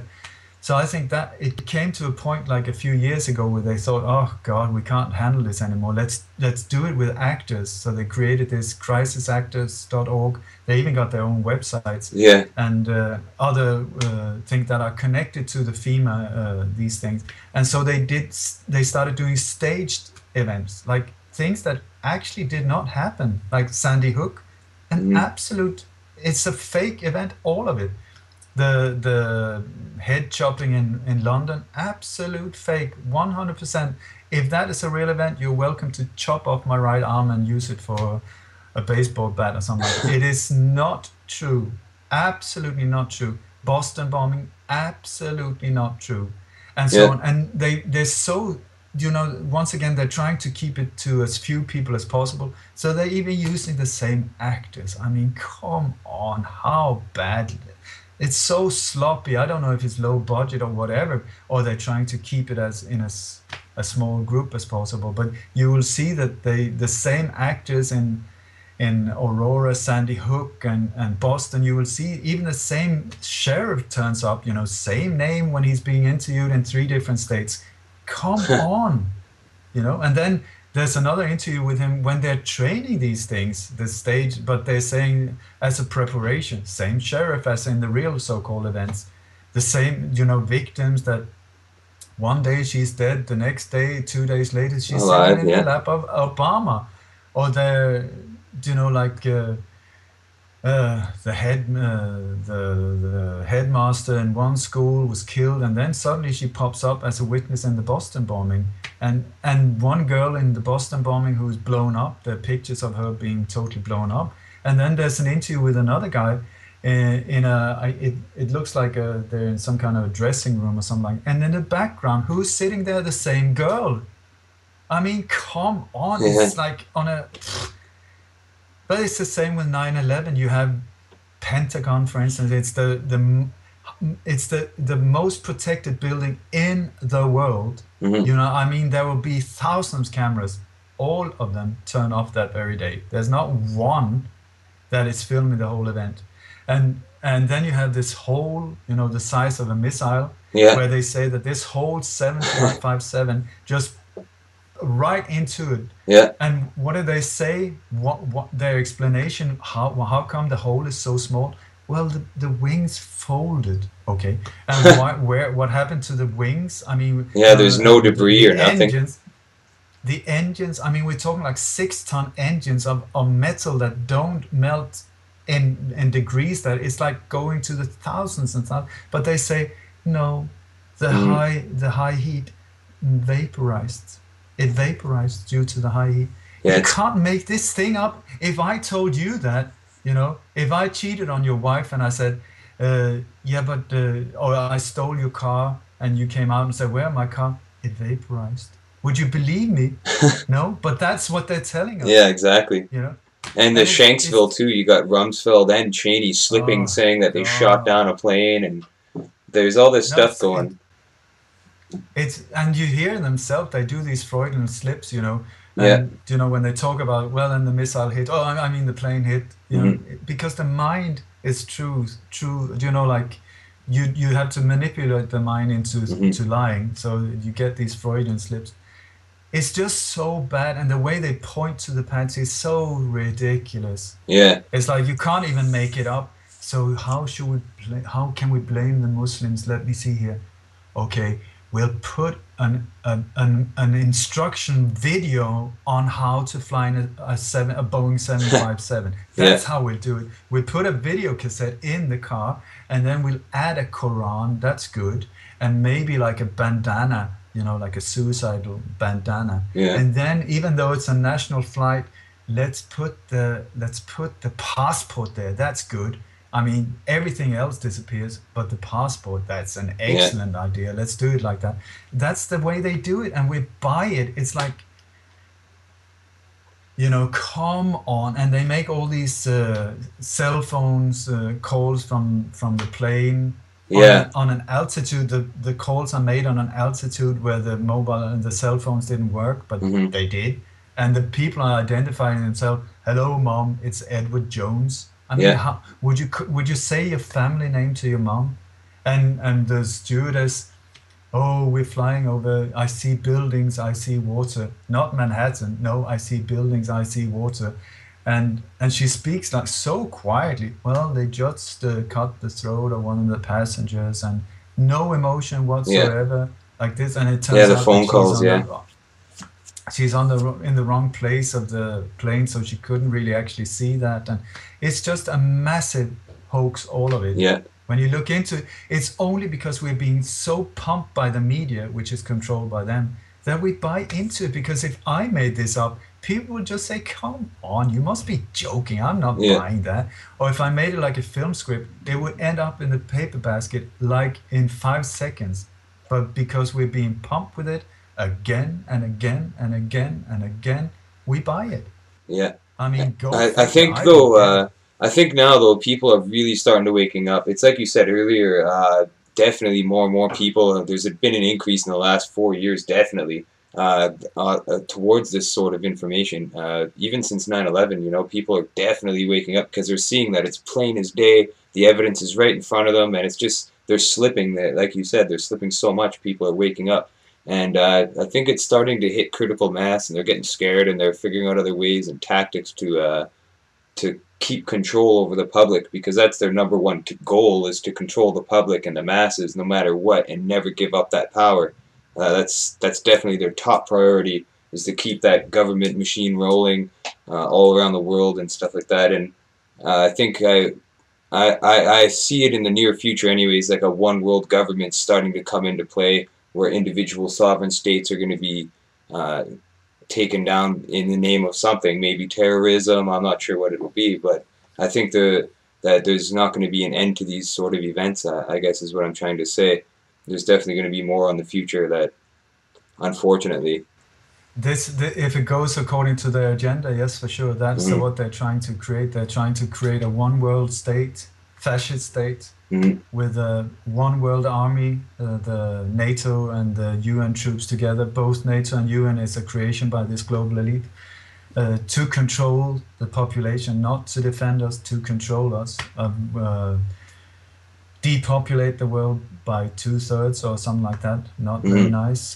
By chemtrails and vaccines. Stay away from the vaccines, folks. That is a major one that they're trying to Yeah. force on us. And a one world digital currency, digital, so that they Yeah. can control it. I mean, the day that you don't have the bills to pick up and the coins, if your credit card doesn't work anymore, you are in big shit, and the Yeah. In person who Canada, controls the computer. in Canada here, we just got rid of the penny. So we're starting to slowly get rid of change here in Canada. So that's a start to removing currency and Now going to digital. I tell you, in Sweden, there are many banks that don't deal with cash anymore.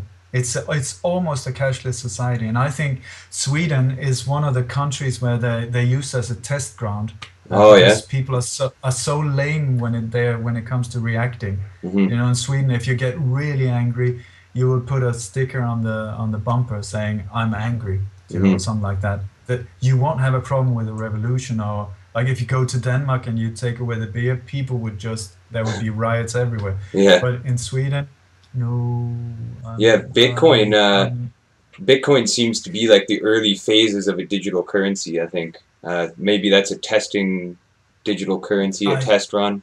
I don't know about Bitcoin enough to say anything, but there are many different theories what's going on there. Hmm. But I would very much stick to normal cash, you Yeah. know. And also, they want a microchip population where, with a chip, they can control us. They can see everywhere we go. They can see. That's So why they if got it cell goes, phones, though. Is they got the chips in all our cell phones and the cameras on there on our laptops, everything. So. it's also why they started with like with the cats and the dogs. I mean, Oh yeah. they don't care. They don't care about stray dogs, but they want to microchip them. Yeah. They don't want to feed them, but they want microchip. Why? To prepare our mind that it's for our good. My God, it's so good. The dog runs away. We can find it. Excellent. Yeah. And Mm. then they have these whole things on the milk cartridges. With the missing children, all of Yeah. these things, which is good in one way, but it's also when you see there's a lot of theories about the CIA behind it. So that more and more to microchip your children. Hmm. Now there are insurance companies saying you need to microchip your children. Have you seen the TV adverts? Yeah. Oh, this little thing, And and if you go to you y- just need to put it on your skin, and all your problems are solved. It's wonderful. yeah, if Yeah. you go to Freemason websites too, they've got the chip. They're promoting the chips on their websites. as well as blood donations and stuff. But it's more, Scary stuff. yeah, it's more towards Scary stuff. children, and I think in Yeah. schools No. too they're promoting chipping and stuff like Yeah. that. So Yeah. Scary, scary. Stay away, stay away. absolutely. But I would say that that's their agenda. It's absolutely not my agenda. And I Hmm. think the future is super, super wonderful because it's this group, it's a small group. We need to realize there may be like a couple of thousand, and we are 7 billion people. Hmm. Why on earth are we buying into this? It's a joke. It's an Hmm. absolute joke. And I would like to say to the, if I can speak directly to the elite, listen, guys, come on. It is over. You have had your years of absolute greed and destruction and everything you wanted to try out on us.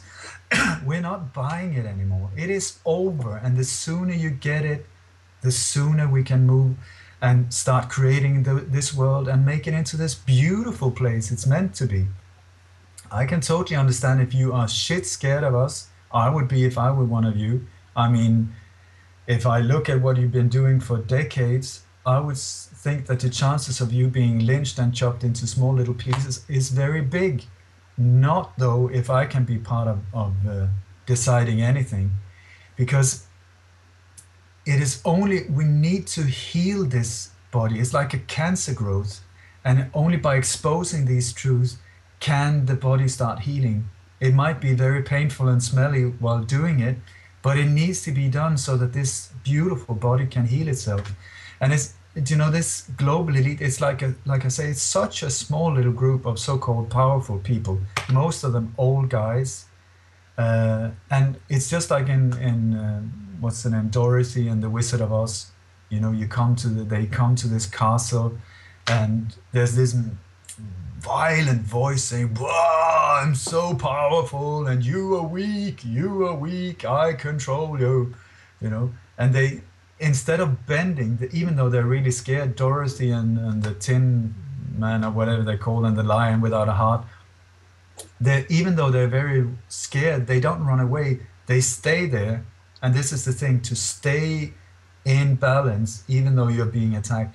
Hmm. And they start looking around, and what do they find behind the curtain? There's this little old guy with a microphone and a massive amplifier. This is the elite, Hmm. a small group of old guys with a massive amplifier saying, "We are powerful." They are not. As soon as we stop playing their game, because we're doing it to ourselves, we are controlling ourselves just because they say we have to. It is absolute madness. Hmm. So the whole thing is for us to wake up, see what's going on, see that we're being super manipulated. And one of the ways they do it is through the TV. So I would suggest turn off the box, Yeah, turn and it off. one thing that's very interesting about your research too is you've connected the music industry with this stuff. I mean, John Lennon's assassination is one of them. Michael Jackson, I believe, was also a victim of this, Yeah. and that's something I was, because I'm a musician myself, and you are as well. I've noticed on your website that you've done work in the music industry as well, and for music and stuff. So that's really cool. But so it's you obviously believe too that John Lennon and others were killed because of the music that they were writing at the time. Is that what you think, or That was it is what more I about know. what they were doing behind the scenes? I guess. Do you know, this is once again, it's very hard to know what was the actual motives of it. I'm more like on a street level, finding out what actually happened and how did they carry it out. The motives behind it, especially with John Lennon, tricky because there could be multiple layers to that one. But I know that the patsy that they blame it on was absolutely innocent. Mark Chapman, he had nothing to do with it. But the actual guy who shot him was the doorman at the Dakota building, and that doorman that night was a nice looking gentleman in his I think early 70s or something like that. His name was Jose Perdomo. He was officially earlier employed by the CIA but now retired. But if you track him down, he was for 10 years one of the highest ranking officers of, guess who? Operation 40. So how big are the chances of one of the highly skilled assassins in the States to be the doorman at the exact time when John Lennon was shot, and actually standing to the left when he was entered, and all shots that were fired at Lennon came straight from the left, not from the right where Chapman was standing. Mm-hmm. And he just happened to have a book, Catcher in the Rye, Rye there, just waiting. This book again, the book is Hinckley had that book as well. Mm-hmm. Hinckley that is supposed to have shot Reagan, mm-hmm. and both Chapman and Hinckley and Bin Laden were friends of the Bush family. Yeah, that's it's crazy also, for sure. Do you know when Bob Marley died of cancer? Bob Marley was, I think, if you think that he was just sitting smoking joints in a corner and saying Rastafari man, that is a major mistake to do. Bob Marley was a highly a man that I respect very much, very, very brave, very strong, and like he said once, that I'm a very simple man with a simple wish. I just want to unite mankind. Mm-hmm. That these are strong words, and this was what he was trying to do. And in 1975, there was a lot of attacks on Jamaica from the CIA and the people we're talking about before, where Henry Kissinger was moving in, and they were using Ted Shackley from Operation 40, and they were using David Atlee Phillips and other people to try and destabilize. They worked their way through one by one. And one of the things they did on Jamaica was there was a whole series of assassinations. There was raids, they burnt crops, and they tried to destabilize the whole country. Mm-hmm. And it came to a point where there were actually martial law on Jamaica, and Bob Marley, who was at that time, he had become a very big symbol for this unity and also the resistance. He was asked to join a concert, to make a peace concert to try and calm down the population on Jamaica. Sorry about that. But just a few days before this concert, there was an attack on his house, and some armed men came in and started firing all over the place. His wife was hit in the back of the head. Bob Marley was hit. The bullet almost hit him in the chest, but passed and lodged in his arm instead. And his manager was hit, I think, 4 or 5 times when trying to cover over Bob. Anyway, Bob continued, even though he was wounded. He continued, and he did this concert, even though people were warning him, they're going to take you out, they're going to take you out. He went up on stage and played the whole thing, and got both the leaders of both the major parties on the island to come up on stage and shake hands. Amazing, really amazing. Mm. And then from then on, he continued to he just grow. He started doing tours. He went to the States, and he became, one of his girlfriends was the daughter of the dictator in Gabon in Africa, and he went there. Also afterwards, he went to Zimbabwe, which used to be Rhodesia, that had just become liberated themselves, and he made a concert there that was it turned into a riot, and there was a lot of tear gas because there were so many that wanted to come there. But even though all this tear gas and all this riots were going on, Bob was the only one still standing on stage playing, and this guy was unstoppable. So he was promoting peace, but also to stand up for your rights, all of these songs. Mm-hmm. So he was becoming a major problem. So if you go backwards, what actually happened was that in 75, he died in 81 of so-called cancer. And in 75, when all of these these attacks were done on Jamaica, There was especially one person that came to the island. His name was Luis Posada Carillas. Once again, member of Operation 40. He was present in Dealey Plaza. He was part of hundreds and hundreds and hundreds of these attacks on international soil. He came to the island, and there's quite a lot of evidence showing that he was behind this violent attack on Bob and his family, the shooting. Hmm. But then a few weeks, I think it was a week or 10 days after that shooting, Bob was approached by a filmmaker, an American maker of documentaries.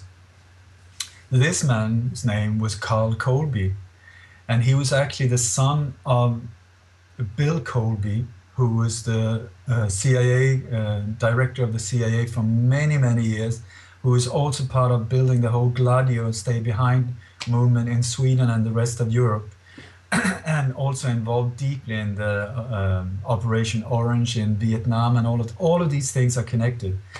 But Carl Colby approached Bob Marley saying, I would really like to make a documentary about you and all the things you stand for. And so Bob was saying, yeah, let's talk. This was while he was still, wearing bandages after the shooting and so on. Mm. So, well, Carl Colby had brought a present with him. It was a pair of cowboy boots. And Bob was, like jeans guy and loved boots. So he said, oh, great, great. So he pulled on one of the boots, and people who were there, especially there was one photographer from Hollywood, he was there, and he said that suddenly Bob just shouted to him, ouch, and pulled off the boot. And what they found inside the boot was a little piece of copper that had punctured his big toe. Mm. And anyway, about I can't remember how long afterwards, but Bob found out that he had cancer in that toe. How many people do you know who had cancer in their big toe? I've never heard of it. Mm-hmm. Maybe that's a medical thing, but I've never heard of it. And that big toe, they advised him to chop it off, to operate it away. But he thought that if he did that, he would not be able to dance and so on. And dance and music was so important to him. He said, I can heal myself. I'm sure I can heal myself. And then sometime later, they were playing football and somebody stepped on this big toe and it more or less just exploded. And once they started looking into it, the whole cancer thing had spread to his whole body. Hmm. By then, he was approached by a doctor who, a former Nazi.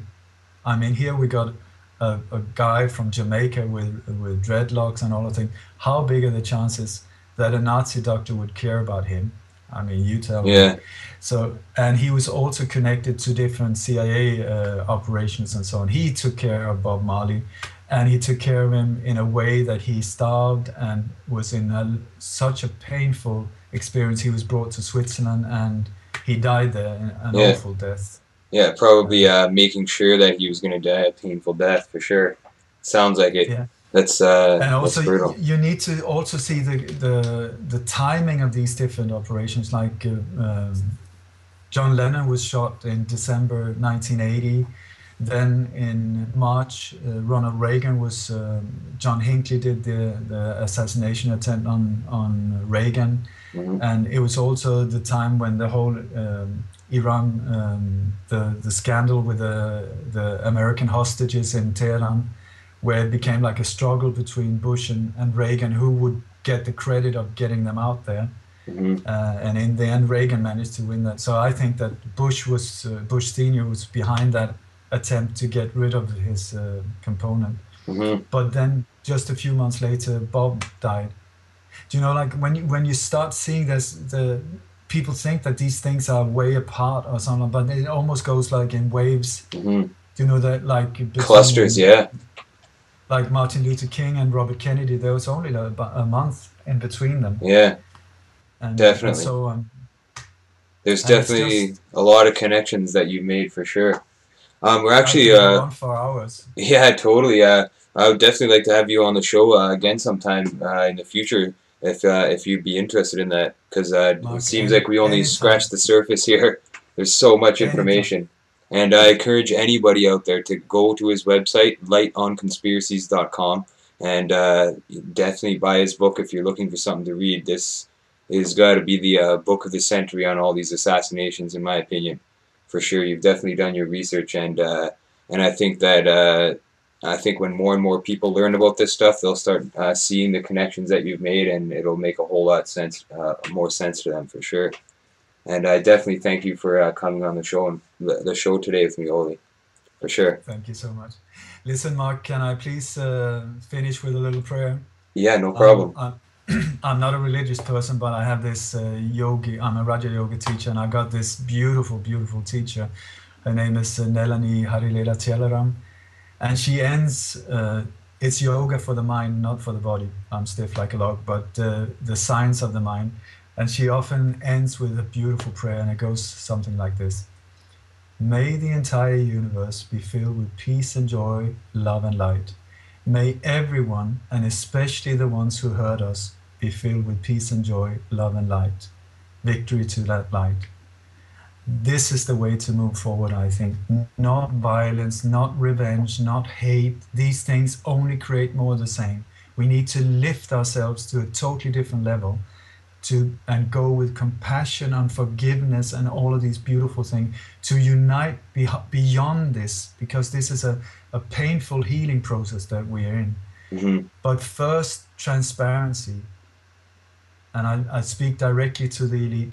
Transparency. You need to see that the game is over. The sooner you see that, it's so obvious for anyone else than you. The sooner you see that, the better. And it comes with transparency. You need to be brave enough to step forward and expose what you have been part of, even though it's very scary. But the sooner you do that, the more we will welcome you, the more we will embrace you. You will be seen as heroes if you start being the first one to open up for this. The longer you wait, the colder the embrace will be.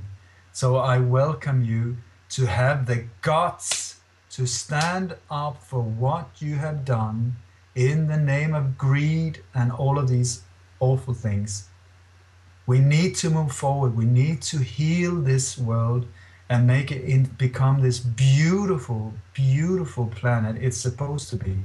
And it will when you stop this and we can together become brothers and sisters and heal it. So I welcome you to be brave. Thanks, Ole. That was definitely bang on. I couldn't have said it better myself, and those are definitely words of wisdom, in my opinion. Great, great parting words for the elite. So that's a message for the elite out there. Your time is up. Can I also say to the rest of us, yeah, come on, folks. Come on. It is enough. How asleep can you be? It is incredible. There are no more excuses. Our way of being asleep is causing so much suffering in the world because we are letting them continue. Innocent people are getting killed and slaughtered on a daily basis. There are no more excuses. It's wake up time. It goes for all of us. And we need to shake up, wake up, and be part of this. Okay? No more excuses. Wake up, be brave, stand in the truth, stand in balance, stand in honor, and heal it. And that's all I want to say. Thanks, Ole. And that's definitely a good message as well. It's time to wake up, and it's time to take this planet back to what it should be. Yeah, baby. Indeed. Until next time, thanks for joining me, Ole. Indeed. Hasta luego. Hasta luego, mon ami.